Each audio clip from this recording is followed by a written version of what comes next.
You're listening to Thursday Night AMP on the Angry Marks Podcast Network.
Jiro, I can't stand him. R sleaze. I want to know what the R, whatever it is, the R Lasso or whatever it is, the SS Rosso, I think it is, on his trunks means. It means he's an idiot. We need to have just have like an hour-long Abby shoot on Takahashi. He's just a piece of shit. Disagree. You know, your taste in wrestlers is kind of suspect sometimes, so. All right, Kevin, you want to just give us a silent countdown or something? Well, the stream already kicked on live accidentally, so. All right, sweet. Well, then, allow me to introduce ourselves. This is Thursday Night AMP. I am Stevie J. I have two co-hosts with me, Jason Harland and Abby. So, everybody say hello. Hello, go out and buy NJPWworld.com. Subscribe because tomorrow you will have English commentary if you so desire, with special guest Rocky Romero. Absolutely, and we're going to be talking about the Block A matches that'll take place at 5:30 a.m., 4:30 a.m. Central, stupid o'clock as we like to say. Abby, what are your thoughts on tomorrow's round of matches? Takahashi's going to be there, so I'm not happy. In case y'all missed my screaming rant just a few minutes ago when we were live and didn't know it. Well, I've got more to rant about than that. I got to rant about this 5-way tie we got going on right now. Holy fucking shit, can they break this log jam? Oh, God, y'all can get me into the maths again. We were talking about that last night, where wondering if Shibata had to win in order for Elgin to have a chance at winning, or if Shibata could lose and Elgin could win. Yeah, it's B block, but B block is more of a mess than A block. A block is not quite the clusterfuck that B block is. I don't know. I actually feel like at least in B block, Naito's out in front, which makes sense to me, but A block is just a 5-way tie of bullshit. Well, now, according to different people, if Tana wins, it doesn't matter what anybody else does, because according to them, he's got wins over everybody else. Which I really don't understand, because he doesn't have a win over Fale. Didn't Fale beat him? God, yes. I've got to get the graph. No. Tanahashi beat Fale.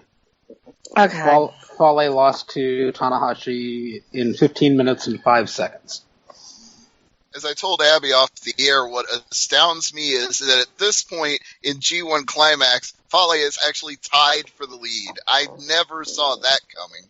And he actually got to hit the bad luck fall, and he hit it on Okada this past week, which was amazing. It's good to see them put some faith and put some stock in bad luck Fale, because if anybody can step up and take the ball and run with it, he can. Yoshihashi has proven that he too can take the ball and run with it. I would say Kenny Omega has proven the same way that he can take the ball and run with it. And while all of Fale's matches haven't quite been at that elevated level that Yoshihashi and Kenny Omega's has, it is good to see him pick up his game when he needs to, when he's playing, when he's in a match against a top tier player like a Kazuchika Okada. Right, but this is what I said in the chat before our show, and I'm going to reiterate it now for the people listening to us live. It's not that I don't think Fale can step his game up, and it's not that I don't think he's capable of being in this position.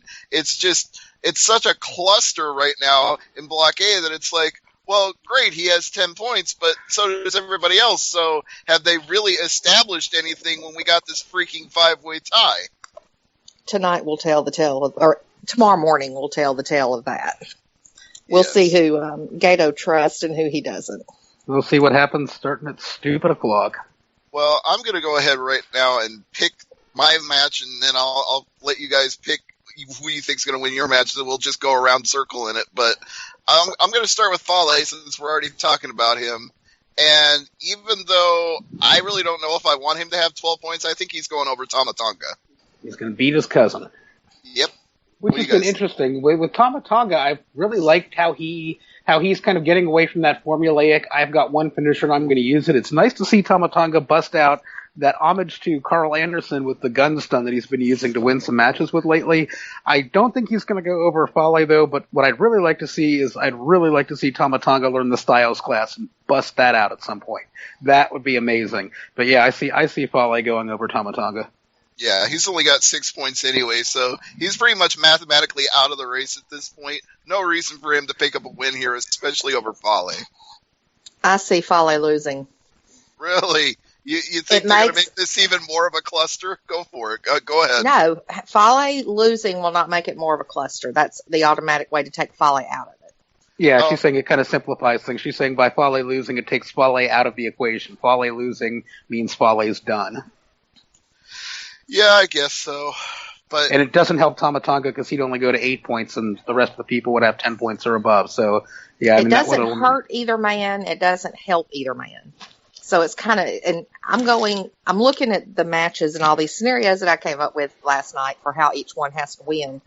Gato, for some reason, likes to go the safe route with wrestling, obviously not with facial hair, but he likes to go the safe route with wrestling. So I have a feeling that this will be, since this is the first of the 5 matches that'll break everything down to getting a winner for A Block, he'll go ahead and take Fale out first off. Well, damn it. The pegs will start to fall out one by one, you're saying, Abby. Yeah. You make too much sense, and I want to agree with you because it would help, but at the same time, I don't feel like it's credible for Fale to lose now at this point. You put him in this position, you almost have to go with it. No, you put him in this position to take him out of this position. Well, once you kind of step back and look at it, I mean, a lot of people have a lot of problems with certain guys that have been in the G1 this year. Like, why the hell is Yoshihashi in it? Why the hell is Yano in it? Why the hell is Nagata in it? Why the hell is Nakajima in it? Well, there's a reason. The reason is because the bigger stars that are going to go farther can lose to these guys and not lose anything in the process. All right, On top of that, you have the ability to create new single stars out of existing stables, which is something that they really need to do. So Tama, even though he started off really, really bad in those really, really ugly sleeves and looked really, really bad in his first couple of matches, he's picked it up as it's gone on. You know, and he's shown that he can hold his own and go. They're never going to take Fale out of Bullet Club to have him do anything different now after a couple of failed IC championship runs. It's just not going to happen. One, because it didn't work, and 2, because he's not good enough to carry it. He's not entertaining enough. He's not enough of a draw. Tama, on the other hand, can be. Well, Abby, you said something that's had me chomping at the bit here for the last minute, and I got to get it out now. It's, if we're doing this to make stars or break stars, then why is Sonata only sitting at 6 points? And furthermore, you and I already discussed this one. Why in his last ever G1 does Tenzan only have 4 points? I mean, in this match, it's almost irrelevant to the standings at this point, but I can't even decide which would mean more to me in tomorrow's match. Would it mean more to give Sonata the win since I see him as a breakout star of the future? Or would it mean more just to give Tenzan a little damn respect and get 2 more points? It makes more sense to have Sonata win because that's your future and Tenzan is retiring next year. So it does. I reluctantly agree with you. It's just I wanted Tenzan to be in a much higher position at this point. I think all of us did because, you know, we saw from the crowd reactions and everything like that just how much people were into this story with him. And I think really loved how he turned Tanahashi heel when he faced Tenzan. That was amazing, seeing the crowd 100% behind Tenzan, and everybody in the crowd booing Tanahashi. It's something you don't see very often in New Japan, and it was quite refreshing and quite amusing to watch. I always boo Tana. That's nothing new to me. Well, you always boo him, but everybody in the crowd isn't always booing. Usually, there's the people wanting his sweat on their towels as he walks from the ring. Yeah, you can't trust the judgment of people like that. People who collect other people's sweat, there is something mentally wrong with them. But it's not as bad as when people used to mop up the blood with their shirts at ECW shows. Yum. Ugh. Yeah, no thanks. But let's move on to the next match in Block A. We have Togi Makabe versus Tomohiro Ishii. Makabe with 8 points, Ishii with only 4. But if I'm Ishii has 6, I believe. Oh, 6. If he does, I stand corrected. But either way, I'm going with the Abby philosophy here, where if they don't want to make this more of a mess, it's got to be Ishii that wins. Otherwise, Makabe going to 10 points would be a problem. No, it won't be a problem. Yeah, Makabe needs to go away. Yeah, but I mean, even him winning tonight, it's not going to change anything. Because, yeah, somebody in that 10-point block is going to win and go to 12 points. Makabe lost to Fale, he lost to Marufuji, he lost to Okada, so it's really not going to matter. He's out of contention. Even if he ends up in a tie, he doesn't really tie at all. There's only 5 people in contention to win, and that is Tana, Marufuji, Okada, Fale, and Goto. That's it. Everybody else has fallen out no matter what happens tomorrow. And we have Goto taking on Marufuji, so we know one of them is going to 12 points unless the unthinkable happens and they go to a double DQ or a draw or something. One of those two is going to get 12 points regardless. So yeah, that kind of eliminates Makabe, even if Makabe wins. All right, but just for sentimental reasons, because we like him, do we want Ishii to win then? Hell yeah. Hell yeah, I agree with Abby. Ishii has been one of the 2 saving graces for A-Block this year. And his match with Okada is going to be one of those for match of the year. I was just that made my list. 5-star matches. I think even Dave Meltzer and Brian Alvarez agreed that was a 5-star match. Meltzer gave it 5. That's at the bottom of my match of the year list, but it did make it, and that is the front runner that I have so far for my favorite match of the G1 tournament so far. I guess it just boggles the imagination again that Ishii is not higher up in the standings after having a match like that. It boggles my mind anyway, that especially with somebody like Makabe higher than him and somebody like Gato higher than him, it's like, what the fuck are you doing booking it this way? Again, this is why I like beat blocks better. It just makes more sense to me when I look at the standings. But going back to the rest of Block A, we have Abby's least favorite wrestler, or most favorite to hate, depending on which way you want to look at it, Hiroshi Tanahashi and Kazuhika Okada. So, who wins this one, Abby? If Tana loses this match, he's out. Right. I see stupid Gato and his stupid beard going the safe route and having Tana win Block A. I hate it. I can't stand it. I think it's stupid because he's been there the last couple of years when in his block. I would love to see them do something new, but I just don't. I don't see it. I'm going to go ahead and say Okada. I know that's probably not the safe choice, but since he is an ace in New Japan and since he's been at the top of the mountain before, I don't see any reason for him to not get the 12 points. Now, I don't know if that breaks the tie or not with our next match. You guys will have to do the math for me and tell me if he can win with 12 points or not. But let me break the tie on this match here because, I think Tana's going to win too, and that's just because Okada is your IWGP champion, and it just kind of throws a monkey wrench into things unless you have somebody from Block B beat him, or else it sets up a whole cluster for Wrestle Kingdom 11. I think Tana is going over as much as I hate it. Hashtag if Tana wins, we riot. But, I don't want him to win, but I see him winning, and I see Gato booking it that way. I don't think Okada needs to win, but, I don't want to see Tanahashi win the block either. Tana's really only got... Go ahead, Steve, sorry. Oh, I was just going to say, I still hold to the idea that when the champion is in the tournament, it's actually in his vested interest to win the tournament and eliminate other challengers. So why not? I mean, even he doesn't have to win the Block A, Block B final match, but he could at least win his own block. That would make sense in a way. I would like for him to beat Tana, because if he beats Tana, then the other saving grace of A Block goes to the finals. But I don't know. I'm kind of torn. I can see it going both ways. It just depends on what Gato wants to main event Sunday. That's true. All right, the final match of Block A tomorrow morning, or tonight, depending on, again, how you look at it. Hiroki Goto, Naomichi Marufuji. So, I assume when you say other saving grace, Abby, you mean Marufuji. I mean Marufuji. Yes, I thought so. So, you're expecting him to win this as well. Yes, I expect him to win his match. Mm. And if he wins and Tana loses, then Marufuji is in the finals. Yes. That would make things nice and neat and settle all this bullshit math that we're trying to do right now. But what do you think? Really? Jason? Oh, go ahead, Abby. I mean, the math isn't so hard once you figure out, okay, once you figure out the scenarios, the math really doesn't matter. But it's figuring out the math of the scenarios in one sitting that makes your brain leak out your ears. Well, Jason, do you agree? Is Marufuji going over here?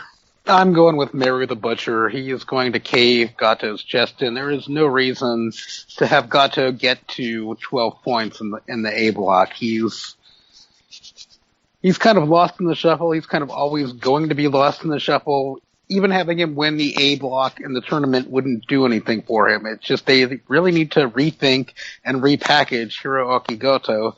And yeah, Marufuji has been a chopping machine. Like I call him Maru the Butcher, and I see him winning, and hopefully that comes to fruition tomorrow.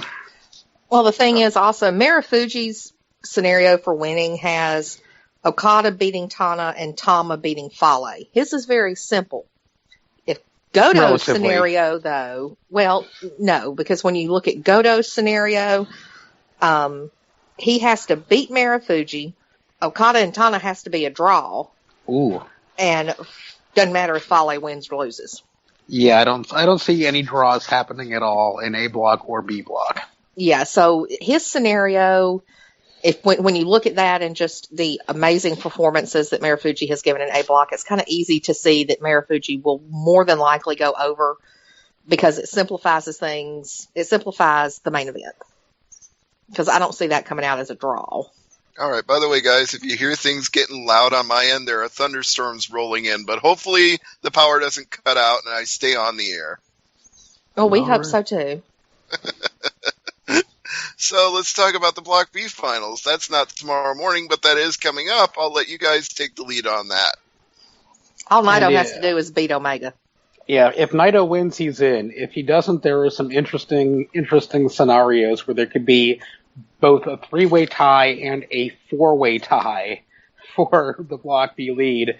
And in a 3-way tie, there's a scenario in which Shibata would be deadlocked in a 3-way tie, or I believe, it's Elgin would be locked in a 3-way tie, but Elgin would win a 4-way tie. So, go figure. So please just let Naito win. That's all I can ask for. Yeah, basically all he has to do is win or get a draw against Omega, and he's in the finals. And then everybody else is like... Yeah, Shibata needs a lot of help. Shibata needs Elgin to lose. He needs Naito to lose, and he needs to win his own match in order to win the block. Yes.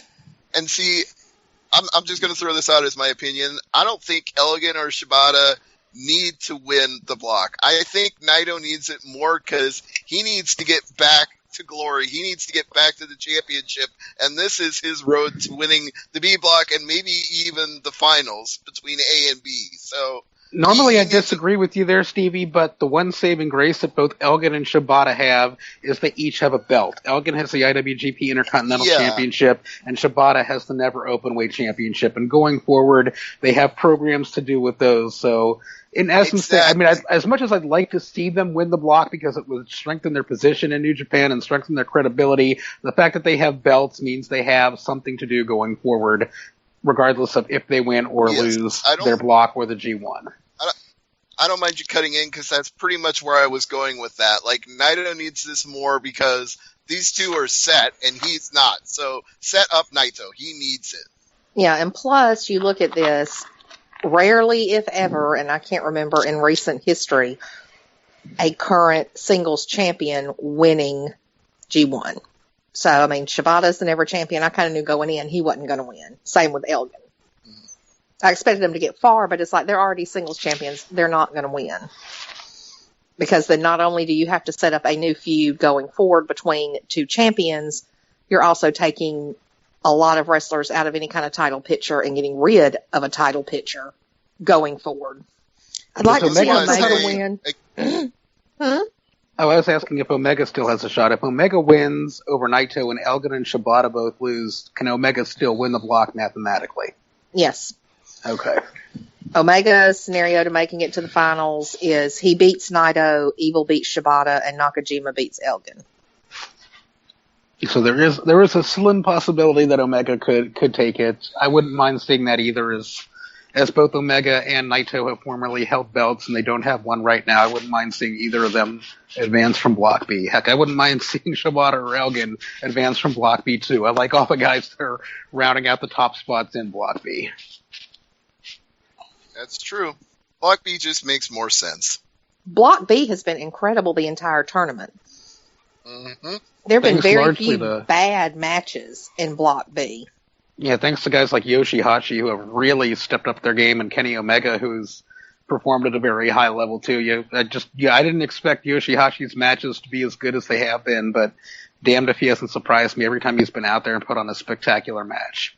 And the two guys at the bottom of Block B are the two that I would want to be, Evil and Hanma. It makes more sense for them to be at the bottom. There's nothing to gain by either of these guys having 8 or 10 points. It wouldn't do them any good at all. Now, Hanma's just garbage, but I did want to give some props to Evil because he had a fantastic match against Tetsuya Naito, coming within a gnat's hair of beating Naito, but just coming up short. And that probably would be my second or third favorite match thus far of the G1 tournament, would be Evil versus Naito. So maybe in years to come we'll see Evil finish higher in the blocks, but yeah, I do think Evil deserves a higher stature in the company and in the tournament than Hanma. Just fucking useless. You just like the fact that the Ingobernables had to go against each other. I think that was a ready-made story just going into it.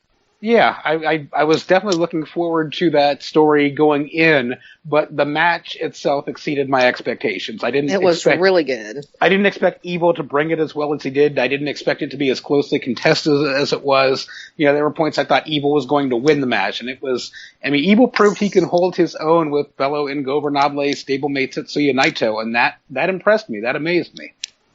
Yeah, I think for sitting at 4 points now, he's actually sitting impressively at 6 points. Sorry. Why do I keep getting the wrong totals here? I've got most of them right, but a couple of them are off. I don't know why.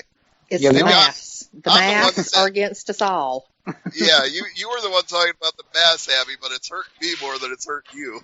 See, now, none of y'all have mentioned the person that is really responsible for getting everybody in B block where they are.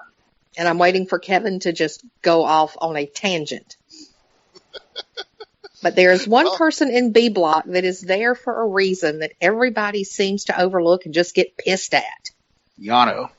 Yano is there for a reason. He is scored as high as he has and won the matches he has and lost the matches he has for a reason. And all these people out there saying, oh, they're just having him do this and get so high up in there because he's half of the GHC World Tag Team Champions, and it's just so stupid. And it's like, shut up. Just sit back and think about it for a minute. Yano has taken people out of contention that shouldn't be in contention, period. He has allowed others to go higher in contention and stay there because he beat people that beat them. And the matches he wins, it's a way for guys to lose a match without losing anything at all. I don't know. It was kind of stupid, the match where he won against Elgin with kind of a botched It was great. Kick. Oh, it was stupid, and it took him way too long to pin him, and the ref kind of botched things, and it was a train wreck. I don't mind him, athletic taping Nagata outside of the ring. That's kind of that evil genius thing. But if you're going to be an evil genius, be an evil genius and don't botch the timing. Are you kidding me? Duct tape? Hey, if Minoru Suzuki will allow it to be done to him, it is not too good for Nagata. I won't object. I won't object to anything that Abby just said. when she lays it out logically like that, yeah, that makes a lot of sense. I'm just really pissed off that he beat Elgin the way he did. Let him meet somebody else like that. Let Elgin. He beat Shibata. He beat Nagata. And he shouldn't be. That's kind of the whole point. And Elgin, Yeah. Elgin should not have lost the way he did. If Elgin needs to have a loss, have him lose in a really good match to somebody else. Don't let him lose to that fucking goofball Yano. Yeah, but the thing is, if he loses in a really good match to someone else, guess what? He's lost a really good match. And it says And that opponent is automatically really that much better than him. That's fine. Yano is not much better than Elgin, though. Yano is not much better than Elgin, though. And the way this match just played out just left me a bad taste in my mouth. That's all. I mean, if we need to give Yano a win, then give Yano a stupid win against somebody else who absolutely doesn't matter. If we have to have like Shibata Light. If Elgin has to Katsuhiko Nakagreenma. If Elgin has to have a loss in order for somebody else to go on to the tournament, let him have a good losing match against somebody and retain some respectability. This match made Elgin look like a joke, and it didn't do anything for Yano either. It's not supposed to do anything for Yano. It is supposed to protect Elgin. It doesn't fucking matter if you lose a match to Yano. Shibata lost to him. Nagata lost to him. Hanma lost to him. Elgin lost to him. More than likely, Yoshihashi. Hanma should lose to him. Hanma should lose to everybody. I agree. Yeah, Hanma sucks. But the thing is, your never champion lost nothing by losing to Yano. Your number 2 singles champion lost nothing by losing to Yano. Can we all just agree that no matter what happens with Yano, he's just going to go back to defending the Global Heavyweight Crown Tag Team titles, so it doesn't matter? Exactly. That's the whole point. It doesn't matter. He provides comic relief. The matches are incredibly entertaining. And it's a way to protect the top guys so that they don't end up losing to, let's see, I'm looking at Elgin's matches. Elgin didn't end up losing to Shibata. He didn't lose to Nagata. He didn't lose to Omega. He didn't lose to Yoshihashi. And if he had lost those matches, that would have looked pretty bad. I don't know. If he has to lose to somebody, let him lose to Yano. Because his match he against loses Yoshihashi nothing. was pretty good, where Yoshihashi stepped up his game and again came really damn close. I mean, that's one where I wouldn't have mind seeing Yoshihashi win. You don't want Yoshihashi at this point, who's never had a real singles run, despite the great story he's had in G1. You don't want him beating the Intercontinental Champion. It would set up a good program going forward for the IC title. Yeah, but the thing is, Gato's not going to do that because Yoshihashi is not an established singles wrestler. There needs to be more time given. The New Japan has lost this year. It may be time to pull the trigger on some guys like Yoshihashi and let them step up and be a mainstay player in New Japan. Yeah, and let him step up to the Never Championship, but not the IC Championship. And we could do that after the G1 Climax anyway. He doesn't have to be established in the Climax. No. I mean, we've got between now and Wrestle Kingdom to really set some stuff up, and that's where you'll see guys like Evil, who've had great outings, and Yoshihashi, who's had, even though he's lost a lot of matches, will have really good outings, you know. Sonata, who's lost a bunch of matches in the other block, who will have some good outings as well. Yeah, but that's like the guys that have lost to Nakajima. And I know you can't stand him. Nakajima and B Block, they haven't lost anything either. That's why he's there. And people that get bent so out of shape, it's like, you got to look at it from the point of they're trying to protect the guys that can't just breeze through everybody in the blocks. And God knows Yano has been doing this for what, like 6 or 7 years? It shouldn't come as any surprise to anybody. No, but it still doesn't sit right with some of the purist fans like me, I suppose, like Kevin. Yeah, like, but I mean, once you understand the reason why, would you rather see Elgin lose to Yoshihashi or Elgin lose to the way Yoshihashi has been wrestling this tournament? I would not have minded seeing Elgin lose to Yoshihashi. It would have been an incredible story. It would have fit. Granted, you don't know that Yoshihashi's going to be having an incredibly hot streak the entire tournament. But if somehow you knew that, I would not mind seeing Elgin lose to the guy who has arguably been the hottest wrestler in the block, the biggest surprise of the block. Yeah, but then you have Chaos losing its workhorse in these multi-man matches that we know we're going to get, because you've pretty much guaranteed he's going to have a run with Elgin for that IC championship. It's Again, just a matter of... it's a bad thing. Well, no, but he's not prepared. He hasn't been built as that yet. He needs more time. Taco hasn't been seasoned enough. Yes, Taco needs some more hot pepper on him. Yeah, he needs to go from zesty to spicy before, we get him there. Well, maybe Curry Man can help him with that. Oh, God. He is hot, he is spicy, he is in Ring of Honor. I wrote up the previews today for Top Rope, and I completely forgot that New Japan had IWGP Heavyweight Tag Team Champions. You remember the junior heavyweight champion tag team, but not the heavyweight. I've forgotten about them too, because I haven't seen them. I don't even know who the junior, or is it the Bucks that are the champions right now? I thought they were the never open weight. That's the Briscoes. No, the Briscoes are the tag team champions. I completely forgot about that. That's right. They beat the Gorillas of Destruction or Destiny, whatever the hell they call themselves. Tongaloa, Tanga, whatever. Samoa Joa. Yeah, whatever his name is. New Japan list him as one thing. Ring of Honor list him as something else. And his Twitter, I think, matches his Ring of Honor name. And he kind of pulled the opposite of a Yoshihashi, where I expected a lot of him coming in, and boy, did he underperform. Ooh.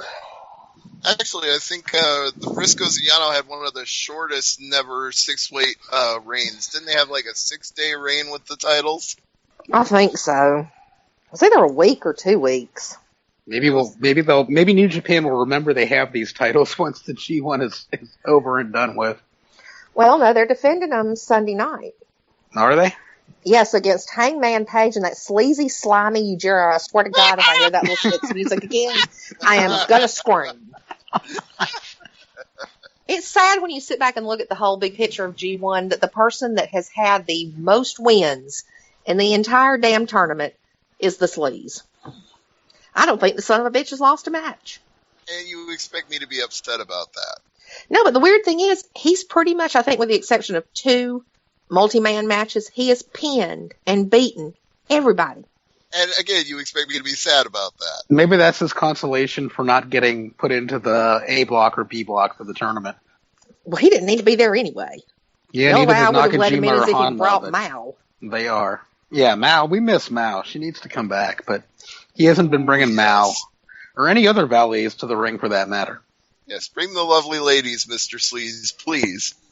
But yeah, I forgot that the Ring of Honor group was coming in tonight or in the morning. Mm-hmm. Yeah, isn't Jay Lethal defending his title against Cozy? Oh, that's who it is. Yeah. Yeah, Kojima. And he will be teaming up with Los Ingobernables for other multi-man matches tomorrow and Saturday. Yeah, he's kind of that unofficial 4th member of Los Ingobernables de Japón. Yes, he is the American chapter of Los Ingobernables. Pretty much. Sí, es verdad. Which is great because his character completely fits that Naito-esque mold. Yeah, and the thing is, they're facing, tomorrow morning, you have Lethal, Bushi, Evil, and Naito facing Bullet Club. And Lethal is not happy with Bullet Club right now because they shaved him bald. And he looks a lot better for it. He really does. He ought to be happy with them because it's like they improved his look just tenfold. Yeah, but the reason he's pissed is because it had already been ruled by the commissioner, Nigel McGuinness, that there was no way that Adam Cole was ever going to get the challenge for the title again, and it took him doing something that dastardly and drastic for Jay to beg him to overrule his own original ruling and make it a title match. Desperate Thank you for explaining that to me. Measures. That's exactly why I don't watch ROH. I don't know. I think it's a pretty good angle. Yeah. It harkens back to old school stuff. Yeah, it's straight out of the 80s. Something Ring of Honor does very well. You know, they do kind of stick with old school mentality with some. Did they use Freebird hair cream? No, I actually not that I- rewatched that match the other night. Parsons the one where and Buddy Iceman Roberts- and Buddy yeah. Roberts, yes, with the Freebird hair cream. I don't know where why Buddy the hell I Roberts watched ends it. up wearing the wrestling headgear and a Goldilocks wig And a underneath wig. it.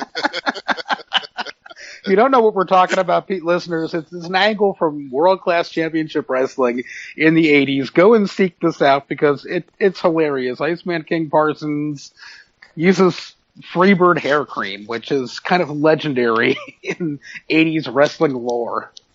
It ranks Yes. right up there with the Buddy Rose blowaway diet. There you go. But yeah, I'd watched that Heroes of World Class, which I've been wanting to see forever and a day because I hated the World Class documentary that WWE put out. And the Heroes of World Class that was, I think, independently done was so much better, and it told the story a lot better and was more honest. I've got both DVDs, but I like the Heroes of World Class better. Which is the one where they're touring the Sportatorium?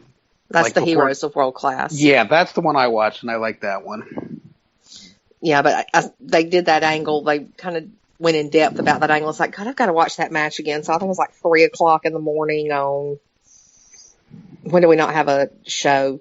Tuesday. It was either Tuesday or Wednesday. Last and night. it's like, We didn't have one this morning. We didn't have one Tuesday morning. yeah, so it must have been like early Tuesday morning that I watched that. It's like, that thing holds up. I mean, even to this day, it holds up. The problem with Heroes of World Class is, yeah, it is more honest, but it's also more depressing in the process. Oh, yeah. But it's honest. It's honest, but just, like, keep a box of Kleenex on standby, because you're going to get sad real quick. Well, I mean, you get sad in the other one, too, because, I mean, and it was basically the same group of people with the exception of the Freebirds that were in it. But it was just, you know, Gary Hart was a lot more honest and open and direct, and Agbar was the same way, and Kevin was, too. And it was just without the WWE spin on it, it just held a lot more truth than the sports entertainment version did. Especially for those of us who watched World Class the first time around and remember it. Yeah. It's much more the way we remember it than the way WWE revisionist history wants us to remember it. Yeah. Well, speaking of sports entertainment, can we use this as a transition to talk about this week's Cruiserweight Classic? Why, Well, sure. let's get predictions on who's going to win the finals first. Oh, yeah, that's right. We never did get our predictions for the other block. Naito. Naito. Unanimous. So that was All for right. B block. Who's going to win the actual G1 tournament? Fucking Tana. Yeah. No, I still think Okada is going to emerge in the A block, so I think it's going to be Okada and Naito wins. I'm hoping it's Marufuji and Naito because I just think that's something different and new and would be really, really good. And I can't pick between either one of them. I just feel like Naito getting a win over Okada would be a huge stamp of credibility for him if they go that route. Yeah, I just have a feeling they won't. I don't know. I got my hopes think up for Nakamura last year, and they went with Tanahashi. So this year, I figure they're going to do the exact same fucking thing. I think Red Shoes wins it all. There you go. He's going to defeat Tiger Hattori in the final. I think Shinpei Okami wins it all just by going, hi. Yes. Hi. Hi. Ho, ho, ho. Yes. Well, now to the Brainbuster! Hey, featuring before more Japanese wrestlers. This has been a strong week for all things Japan because we got both Tajiri and Kota Ibushi in the Cruiserweight Classic this week. I Yeah, have we not did. watched the Cruiserweight Classic this week, so y'all get this one. All right. Well, then Jason and I will take over for a little bit because we'll start with the first match of this week's show. What were your thoughts, Jason? A lot of my thoughts have to do with Mauro Ranallo and his commentary. I took a lot more notes on things Mauro Ranallo said than the matches themselves. As far as the match itself went between Tajiri and Don't Call Me Mascara Dorada, it was great counter versus counter. It reminded me of the guy that wrestled in World Class as Kabuki's partner, Checkmate, the man of 1,000 counter moves, because each man seemed to know how to counter the others. And Metallic took some just insane buzzsaw kicks from Tajiri and kept going. And for his age, what's Tajiri, they said, like 48, 46, something like that. But Tajiri can still go, but I was really impressed with them mentioning that Metallic trained in Japan, and I was impressed that Mauro Ranallo mentioned CMLL by name, called it the oldest promotion in Mexico, and then mentioned CMLL by name. He mentioned Inoki in New Japan by name. It was like, wow, he name-dropped Keiji Moto and, mentioned he was the Great Muta. He mentioned the Tajiri versus Super Crazy feud in ECW. So I really like that. I really like how Mauro Ranallo is not trying to cover up history, how he acknowledges it, how he's a fan of the sport and brings in everything from the past and acknowledges it. And yeah, it's not the Metallic driver, it's the Dorada driver, and that is the move that won the match. Great match and great commentary. What were your thoughts on the match, Davey? Well, another thing that I picked up on from the commentary, and this was in the interplay between Ranallo and Daniel Bryan, who I also think is fucking phenomenal, but for a completely different reason, because Bryan is the fan of the commentary team. He gets emotionally invested and roots for guys, cheers for guys, picks guys he wants to win, gets excited when great spots happen. Ranallo is the one who brings us all the concrete information, the facts and whatnot. But between the two of them, as they were going back and forth, I like the story being told that Tajiri was out for one last ride for glory. Even though he is the age that he is, he was going out there to prove a point that he's not washed up, that he's not past his prime. He was going to go out there and bust his ass and give everything he could to this younger uprising that was facing him in Lince Dorado, Grand Metalik, whatever you want to call him. And I love that Tajiri not just using the things that we already know, like the buzz kicks and just the crazy hard flying that he can do, but the fact that he was repeatedly trying to lock in a submission and Metalik would fight it off, and then finally he hit the Metallic driver or whatever you want to call it and got the win at the end. But I thought Tajiri put in a great effort. He did. That brings up something you were talking about, Daniel Bryan being a fan, and that, I didn't take it down on my notes, but you jogged my memory here where Daniel Bryan mentioned he grew up as a fan watching, one of his favorite feuds he said, growing up watching was Tajiri versus Super Crazy. And I'm like, I marked out for that. I'm like, yeah, I enjoyed that feud too. Yes, definitely popped me with his fandom of that match, that series that they had in ECW. And he just generally, I feel like, listening to Daniel Bryan on the commentary, and let me just go one further than that, listening to the commentary of the two of them in particular, they are the best commentary team in WWE right now. But Bryan, I just always feel like is my voice. I feel like he is representing for me when he's out there, because he's reacting the way I would react. He's talking about things he likes and things he enjoys and people he wants to see win. And I just feel like I'm channeling my love of wrestling through what he's saying and vice versa. And they both were on this week for the Cruiserweight Classic. They were both on their A game, and they had two fantastic matches to call too. They had some great material to work with as well in the ring. Oh, the opening match was good, but the main event, if you will, was even better. Holy fucking shit. Cedric Alexander and Kota Ibushi, I'm just about losing my mind even trying to talk about it right now, because this to me should have been like a semifinals or a finals, not a second round match. They just tore the house down. And yeah, this is kind of disappointing in the way that when you have what's his face? You have I'm blanking on the names, and in the Super J Cup where you have Matt Sydal and British guy, what's his name that I'm blanking on right now? Osprey, yeah. Yeah, how you have that as a second round matchup, and it should be, a semifinal or a final matchup. That's kind of how I feel about Ibushi versus Alexander. Yeah, and you and I were going back and forth before the show about what our favorite spots in the match were. I know you like the Tope Con Hero, but I still go with Kota Ibushi's moonsault to the outside. That was fucking phenomenal. Yeah, Ibushi did hit a very nice moonsault from the top rope, got some crazy, insane height on it, and thankfully, unlike his last run in Best of the Super Juniors, he didn't end up hitting his head on the guardrail because he overshot it. He hit it perfectly. I mean, yeah, in my comments, I wrote down, damn, son, that Tope Con Hero from Alexander after Ibushi missed the Golden Triangle moonsault. Holy shit. I mean, it was Alexander's timing that really had me mark out as that Tope Con Hero from him as the spot of the match, just because it involved timing it perfectly after Ibushi missed a move that he went for. And I do like something else about that move as well, that Ibushi was selling it when Cedric Alexander threw him back into the ring. Like, he was still dazed and confused and didn't even know where he was. So the selling in this match just took it up a notch for me.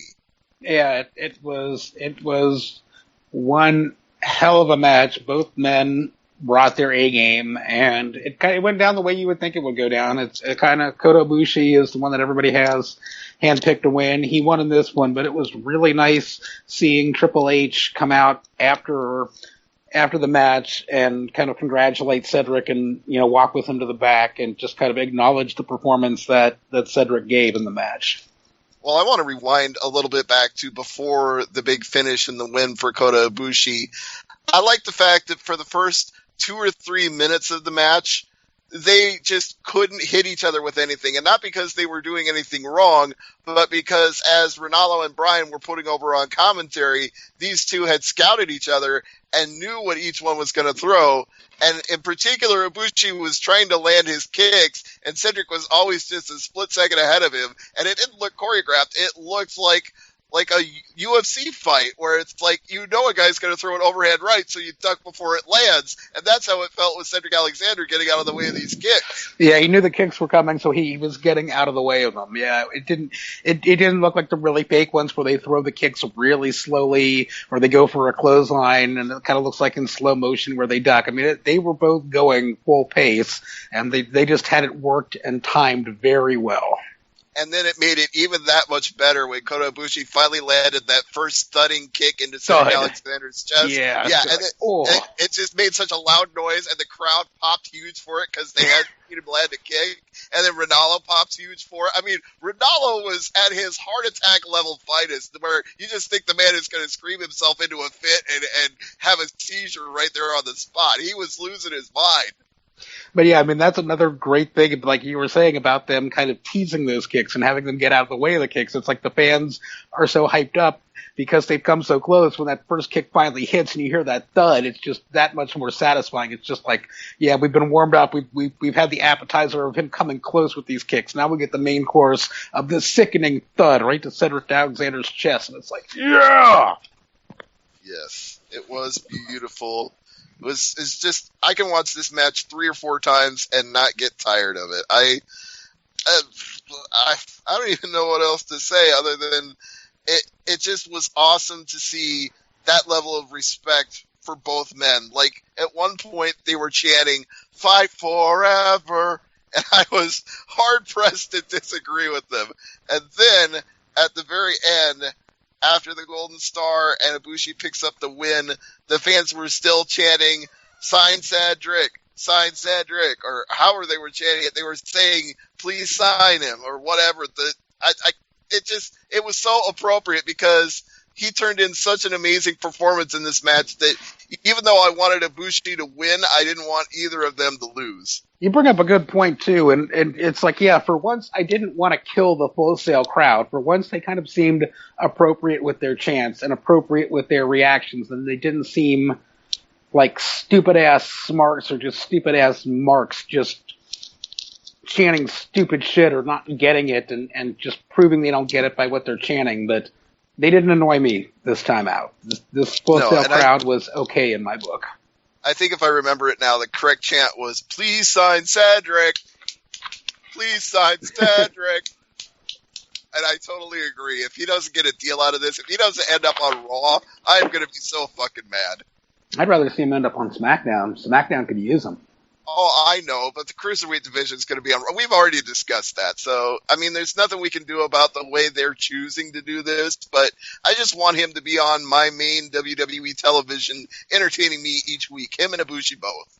Well, I think Alexander's one of those guys that can kind of step out beyond just a Cruiserweight division. I think he could go with guys like AJ Styles, with guys like Dean Ambrose. I don't really think you need to handcuff Alexander by locking him into a Cruiserweight division. He's in the Cruiserweight Classic, but the style that he wrestles transcends just a simple Cruiserweight division. I agree. In fact, he had to cut weight just to meet the limit for the Cruiserweight Classic tournament. So he doesn't have to meet that limit after this. Now that he's lost and he's out, he can go back up to 220, 230, whatever he wants. And like you said, his style can work with anyone. Exactly. And not that I watch Raw or SmackDown, but yeah, because SmackDown's roster is so thin and just the redheaded stepchild, as Abby likes to say, of the WWE. Because of the redheaded stepchild of the WWE, please have Jack Gallagher go to Raw. Please have Jack Gallagher go away. Yeah, fuck Jack Gallagher and fuck Nakajima. Fuck them both. Yeah. If Gallagher beats Tozawa, I am going to throw things, and it will not be pretty. No. And I'm not just saying that because he's in my Facebook profile photo right now. I'm saying it because he's legitimately one of the 10 best wrestlers on the planet. I will state that for the record. Yes, he is. And yeah, there's no way in any way, shape, or form he should be losing to Mini Rainbow Sheamus. Just no. People seem to be really hung up on his trunks, and that's not even my problem. I don't think the guy is untalented. I don't think the guy's trunks are even the problem. It's just It's that fucking mustache. That fucking mustache is horrible. No, it's okay. It's a horrible mustache. I'm not going to disagree with you, but that's not even the problem. It's just you cannot. This guy is not at Tozawa's level. It's just not. It's night and day. He's a prospect who's got some potential going forward, but Tozawa has been the man for years now, whereas Gallagher is not in that position. No, he's not. And yeah, Tozawa is amazing, and Gallagher needs a can of spray tan. Obviously, y'all have never seen Gallagher wrestle before. Just in the Cruiserweight Classic. See, that's where you're missing out on stuff, because he's really, really good. No, he's not at Tozawa's level, but he is really, really good. He'll have to watch the British Indies sometimes. I Progress and Rev Pro, things like that. Well, I mean, I know that talent comes from there because that's where we're getting guys like Noam Dar and Will Ospreay from. And Zack Sabre and Jack Gallagher, yeah.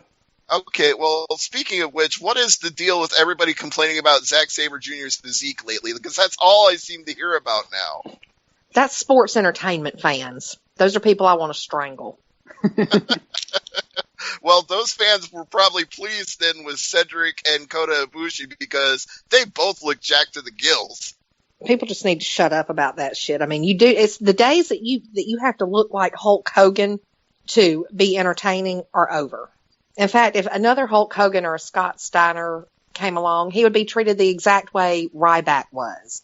That guy's on steroids. No matter how good he's good, he's all juiced up. It doesn't fucking matter. People are going to find something to complain about everybody. Can we just choke those guys out with Gallagher's trunks? You might be able to blind them with Gallagher's trunks. No, you'd blind them with a trunkless Gallagher. No, you blind them with Gallagher's pasty-ass skin. And by the way, Gallagher does not have the worst mustache in all of sports or entertainment. That would be a guy who referees fights named Mike Beltran. He has a mustache that goes all the way down to the fucking ground.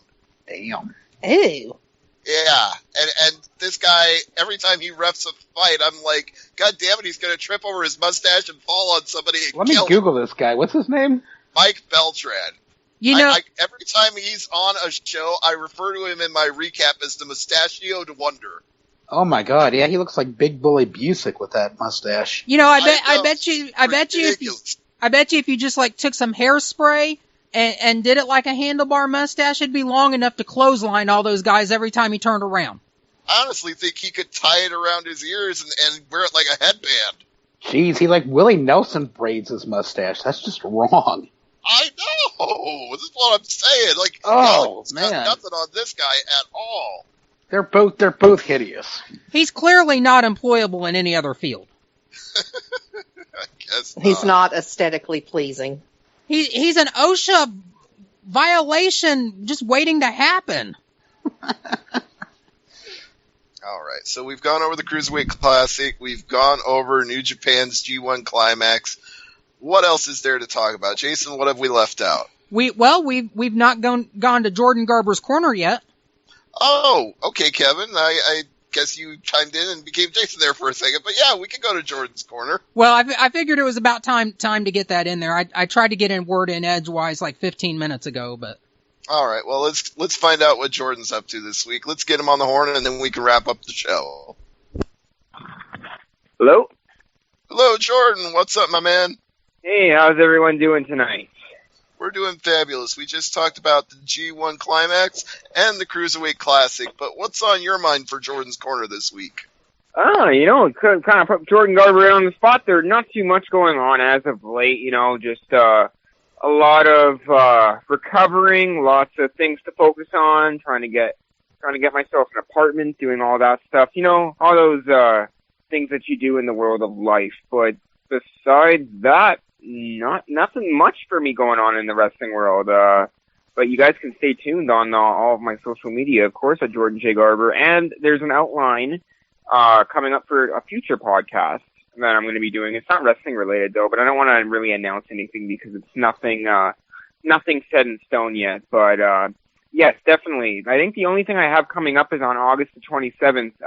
CWA Wrestling is at the Métis and Friendship Center in Winnipeg, Manitoba. Come and check that out. But besides that, not too much going on in the world of Jordan Garber. I bet you guys have way more going on than I do.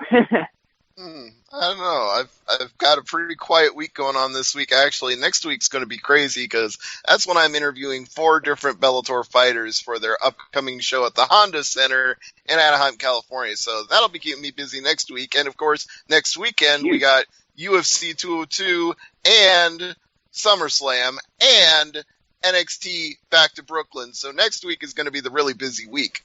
Oh, yeah. Think about it. You got UFC this weekend. You got SummerSlam this weekend. Lots going on next weekend, sorry. Not this weekend.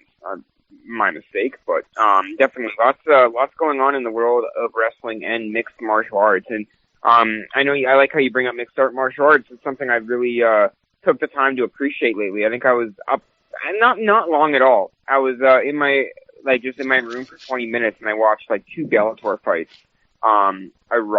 Uriah Faber and somebody else, but that Faber guy can really go. Oh yeah, the California kid Uriah Faber, he is something else. He's been a perennial. I've not interviewed him. I've not had the pleasure, but I've seen quite a few shows that he's been on. Been to several live. Watched him back even when he was the WEC champion, and just. He's got a remarkable history in the sport. He's, unfortunately, in UFC, he's kind of always the bridesmaid, never the bride. He's always second place, second runner-up to guys like Dominic Cruz, but it's still an amazing run that he's been on, all things considered. So what have you guys talked about in the world of wrestling today? I know you guys brought up the Cruiserweight Classic. I haven't really caught too much of that. What are the updates regarding that? Well, in the latest round of action, Kota Ibushi went over Cedric Alexander, and in the opening match of this week's show, it was Tajiri and Grand Metalik won. You might know Metalik as Lince Dorado. Oh yeah, that name does definitely ring a bell. Hey, what are your guys' pick? I kind of want to do a roundtable here. Who do you guys pick to win the entire Cruiserweight Classic tournament? Oh man, if it could be. Yeah, I was going to say, if it could be Ibushi, I would be so happy. I don't know if that's the way they're going to go, but I'd love it if that happened. Zack Sabre. Definitely. I kind of wish that Davari guy from the area, Davari guy from Minnesota kind of won it, but that's kind of an unrealistic pick out of all the wrestlers that are in the Cruiserweight Classic, but he's kind of the closest that I got to a hometown hero, so I'm choosing him, but he's out of it. Well, so yeah, he's out of it, so no luck there. You're just going to have to hope he gets the WWE deal somehow and comes back and does something else. Well, I guess the good news is every time you, I guess everyone in the Cruiserweight Classic has their eyes, a lot of eyes are on all these competitors, so even if you're not advancing in the Cruiserweight Classic, you still have a chance at the hitting the big time. So only time can tell. That's all we can do. That's right. And I mean, that's why Cedric Alexander's match was so important this week, because even though he didn't win, he won over the crowd. He got the respect of Triple H. He basically did everything you need to do to win in losing. Exactly. He got Ibushi over, and he won, and, well, he didn't win, but he got Ibushi over, and I guess it was a personal win for him in the long run. Who did you say Grand Metalik was? Lince Dorado. No, he's Mascara Dorada. Mascara Dorada. Mascara Dorada. Sorry, Lindsay Dorada is somebody CMLL star. Yeah. CMLL star. I misspoke, and I apologize. You can bust my chops for that. How dare you? There's too many guys named Dorada or Dorada. What can I say? We're going to start making you do charts and graphs. Or do math like we were doing earlier for the climax. Oh. All right, Jordan. And anything before else I do, let you go? Yeah, go ahead. And before I do let you go this evening, your roundtable one more time, just for Jordan Garber. SummerSlam picks. What like as in your favorite match on the card so far? What do you guys? What match are you guys most looking forward to seeing? I think Jason's gonna have no picks on this one because he's not the biggest WWE fan. I think he's gonna watch New Japan Pro Wrestling instead, which is a great alternative, to be honest, way better alternative. But Jason knows what's going on. But you all have to choose. What match are you guys looking forward to the most? I suppose just because he's been out of action for a while, and I don't know that you can ever expect this guy to take it easy on anybody, even somebody that's had a separated shoulder. Brock Lesnar and Randy Orton, just to see what the hell they do. Yeah, it's going to be interesting because, Randy Orton's 39 years old, and, being in the business for a long time, it doesn't matter how much you go to the gym and how much shape you're in. Injuries definitely add up, so I'm really shocked that Orton took the call to have a very high-level match with a guy who, honestly, in the locker room doesn't give a shit. Brock Lesnar, he does what he wants. So it's going to be interesting, and hopefully Randy Orton can keep safe in the ring. And it's not like Brock Lesnar is young either. He's 39 too, so... Orton is not 39. Okay, well... Lesnar is up. How old is Orton then? I took Jordan at his word for that. Let's see. I think Orton is 34. 30. Yeah. Oh, I thought he was 39 for some reason. Wow. And I'm a wrestling journalist. I don't even know how old the wrestlers are. Oh, my goodness. Well, I'm kind of rooting for Orton, then, I guess, because I remember doing a little small spot on the podcast with his Uncle Barry. So we'll see how it goes. All right. So, Jordan, let's get the plugs, and we'll let you go.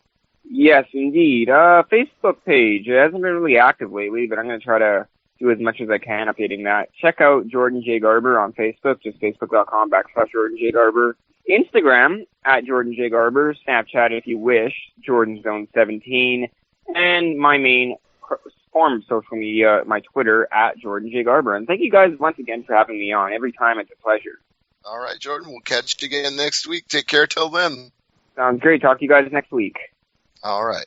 And now we'll get our wrap-up of anything else that we didn't cover this week. Abby, anything that we left out? Or Jason, whoever wants to go first. I do. I wanted to just briefly touch on some of the NXT things because I know Abby saw this, and I know there's definitely something I want to bounce off Abby and see what she says about it. But 3 things that I took away from NXT. The women's match was horrible. Liv Morgan versus Australian Blue Pants Billie Kay was just atrocious. The promo for Ember Moon is a paw wraith. That's all I have to say. Stevie gets it. Anybody who's a Star Trek fan, especially Deep Space Nine, will get the Ember Moon as a paw wraith joke. So you heard it here on Angry Marks. Get that out there on Twitter. #Ember Moon is a paw wraith. And finally, this is what I had wanted to get Abby's reaction on because I heard her. We were kind of chatting about this in our chat last night. What was the deal with Nakamura honking Joe's nose?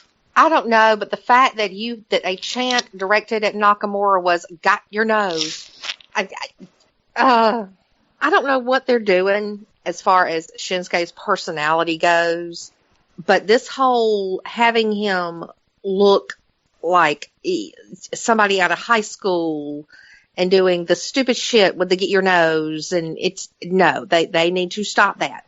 He's got enough charisma and personality without having him do stupid shit. And so I did kind of like him healing it up on Joe, but yeah, the got your nose thing was a little too far, and you were talking about how they're kind of doing this stupid gimmick with him, and it just kind of, they're doing this in NXT, which really makes me fearful if they call him up to the main roster, what kind of stupid shit they'd have him doing. Yeah, I don't know. He's limited as far as what WWE would consider talking. But if you haven't listened to the Jericho podcast with Nakamura, do it because he speaks really good English. And he's easy to understand, and it's not like he is very stilted in his English like Atami is, or Asuka is, or who else? The name just fit out of my head. Funaki. Well, no, I mean Funaki's pretty good, but there was a name on the tip of my tongue that just went away. But yeah, I mean, it's not like he is limited with stilted English. He did an entire podcast with Chris Jericho. The guy can talk, but just having him, I mean, Nakamura doesn't need to be portrayed as goofy. And that's what NXT is doing, is portraying him as a goofy character whenever he's not in the ring wrestling. I mean, even his entrance with the whole, putting his hand over his mouth, looking like he's about to cry, and then, going and doing the move on the ropes. No, get the goof factor out, because it's not doing him any favors. Oh, you jogged my memory on one more thing here, not related to Nakamura, though. Kind of roundtable on this. What do you think of Bobby Roode's theme song? Like it? I hate it. The only thing that's good about that is what Gargano and Ciampa are doing with the glory bombs, The whole following him around and getting him to nod to the song. The music itself, though, is stupid. I like it. Disagree. I like it. I don't. It's just, no. That's just my personal taste, though. All right, well, if we're going I'm with kind of on the like fence. It's like, it's tacky, but I don't know if it's so tacky that it's come around to be kind of ironically cool. It kind of reminds me of the Christian song that he had way back in the day. I mean, it's kind of that level of just epic badness. Yeah, I guess I would lean more towards I like that Christian theme song too, so I guess I'd kind of lean in that direction. But if we're going with the whole is it good or is it bad thing, how about Damian Sandow's new name in Impact? He's now going by Aaron Rex, R-E-X. Good or bad? What do you think, Jason? I think Damian Sandow signing with TNA itself is bad. I mean, granted, maybe all 5 of the TNA watchers are marking out because they can watch him now. It's a stupid name, but it's an even stupider move to go to TNA. He could have gone to ROH. He could have done indie stuff, but he's got to go to, like, the worst wrestling company in the USA right now. That baffles me. Did anybody see his debut tonight? I've got a whip clip of it, but I wasn't going to watch it while we're live on the air. Well, I saw it because it came on right before we went on the air, and the man was given more of a platform and able to say more in that little 3-minute segment on Impact than he was ever given a chance in TNA. I mean, in WWE. So then it is a good thing for him to go to TNA. I mean, it started him off on the right foot because he said the things about WWE without saying WWE that, we were all thinking all along, he's really good. And every time he got over, they pulled back, or WWE pulled him back. Never wanted him to get over on his own. He wasn't the type that would, get over with the fans. And it's like that one little segment on Impact, he had more of a platform and got over more there than he ever did, legitimately got over, than he ever did in WWE. Unfortunately, you're one of the 5 people that has Pop TV and saw it. My opinion on this, I think overall was a good move for him because I'm pretty sure that TNA is going to give him the leeway to direct his character however he wants to. And that's important because TNA doesn't have a lot of options left for A-name players. And I'll say it right now. Aaron the Idol Stevens is an A-name player in this business. He knows what he's doing. He knows how to conduct himself as a champion. He brings credibility to the sport, and he will bring credibility to any promotion that'll sign him. So there is absolutely no reason not to let him have carte blanche over whatever it is he wants to do. But I think more importantly, TNA's probably not really able to pay him anywhere near the same money as WWE. So that's a good trade-off. If he can't get a big money compensation, then give him the freedom to do that. And the upside for him, he's still on national TV. His video clips are going to get redistributed over the internet by his fans, and people are still going to get a chance to see him. So, and because of the fact that TNA is probably not paying him as much, he's probably not signed to an exclusive contract either. So you're going to be able to see him in other promotions, and it wouldn't surprise me if you see him pop up at a Ring of Honor house show or at an Evolve show, or Tommy Dreamer's House of Hardcore, or right here in Omaha, Nebraska, because he's working a show out here. Yeah, there you go. So people, he's still going to get that visibility on the internet, especially. People are going to look him up. They're going to see that he's running on a show in their hometown. They're going to come out and support him. There is no downside for Aaron Stevens at this point. I'll say this: I can stomach that situation with him and TNA a lot better than I can the whole Ryback New Japan scenario. Really? Oh yeah, I suppose that could be our final note for the evening. The fact that the big guy is in negotiations to go over to Japan. I don't know if he'd really fit into the New Japan roster unless it's just to be a huge gaijin monster, but I don't think I even want him to be there doing that. We've already got a huge gaijin monster in New Japan. His name is Michael Elgin, and he's 100 times better than Ryback. Right, and not nearly as dangerous and not nearly as likely to hurt people. Yeah, but one thing that would please me is if he made one wrong step in a match, to see guys like Shibata and Ishii legit beat the hell out of him. That's what I was thinking. I was like, I want to see Shibata take Ryback's head off with a few kicks. I would even go with Hanma trying to take him out, because I'm pretty sure he could. He's just not in the same league as the guys in New Japan are. Well, that's okay. There's a solution for that. Go to Noah. There you go. No, put him in Fight Bullet Club. Captain Noah. No, don't put him in Bullet Club. No, don't put him in Bullet Club. Yeah, go to DDT. Put him in Bullet Club. Let him work 6-man. No, he doesn't. He fits into Bullet Club about as well as Gato fits into Chaos. And that ain't a good fit. No, that's not a good fit at all. He could be the permanent tag team partner for Captain New Japan. I'd like to see him job to Captain New Japan. I'd like to see him job to Yoshitatsu. Oh, see him job to Tiger Hattori. I want to see him job to David Finlay. David Finlay needs a fucking win. David Finlay, somehow, some way, the man's got to win a match. Has he won a match in 2016?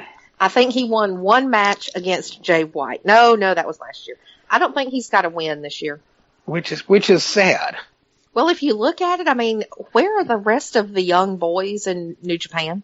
Yeah, when's the next Young Lions show, or whatever, the Lionsgate, I guess they call it. When's the next Lionsgate show coming up? August, I think.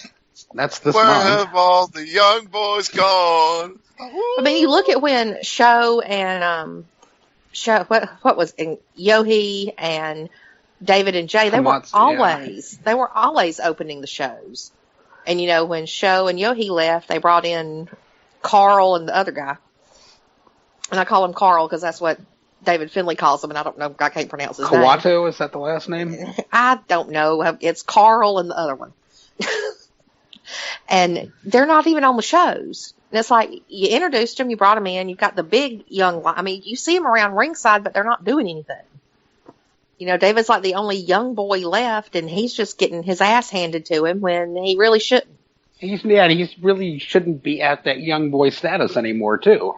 No, because he was in the same class with the other three, and they're already off on excursion, and David's kind of just there, which I don't get. Has Finlay mentioned where he wants to go on his excursion? No, I don't think so. It's just interesting because most of the guys end up in CMLL, but then you had Jay White who's going to ROH. Well, what's funny is ROH and CMLL just announced they've signed a new relationship, and apparently Matt Taven is going to be doing his excursion in Mexico for CMLL. Cool. His leg's already healed up. I saw the picture earlier, but it was in Spanish, so. Well, I don't know if it's healed up yet. I mean, he may not be coming right away. It's just in the works. Yeah, and I'm not seeing a Lionsgate show listed on New Japan World. They have the G1 Climax listed on the 14th, and then 2 CMLL shows on the 20th and 27th, though I'm not sure those are going to be watchable outside of Japan. We'll have to see. But you can get your CMLL fix on YouTube. Yeah, the Super J Cup. Yeah, we're going to have a nice little break from New Japan for a little while. We're going to need it after this G1 Climax. I know. I was telling somebody last night, I did another podcast, it was like, you're just worn out by this point in time. It's like, these will be the best 3 shows, but you're just worn out and you want it over with. Just to make a note of it, since it was questioned, Dave Finlay has last won a singles match on March 10th of this year. He defeated Hanma. What? That must not have been a televised match. Yeah, it looks not like on New Japan World. Looks like it might have been a house show card, and his last win was beat Hanma. Holy shit! Was it might have been like in Singapore when they were over there. His last win was April 8th when he tag teamed with Juice Robinson and Taguchi in a win over Captain New Japan, Jushin Thunder Liger, and Tiger Mask. All right, guys, I hate to interrupt here, but storms are getting pretty bad in this area, so I really need to wrap up the show. So if we can go ahead and do closing plugs, that would help me out a lot. Okay. So, Abby, what do you got to chill this week? Oh, let's see. You can find me on Twitter for the rest of the G1 at Abby A. I'll be live tweeting the shows.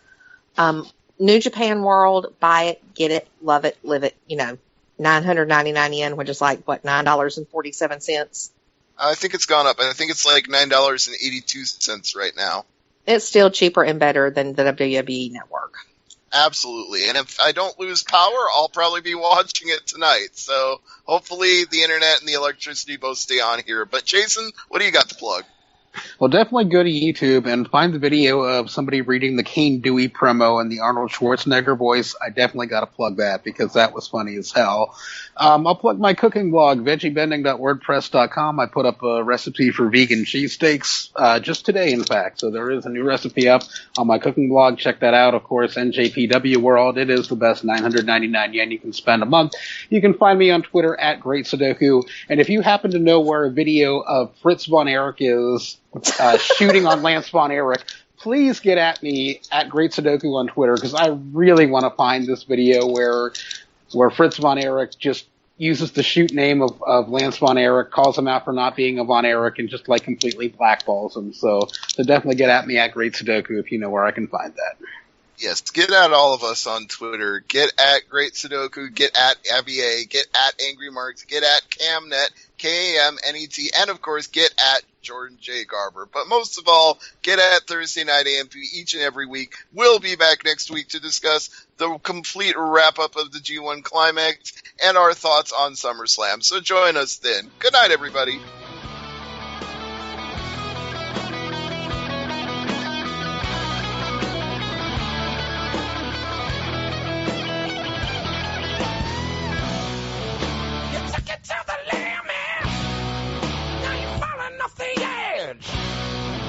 Too late to be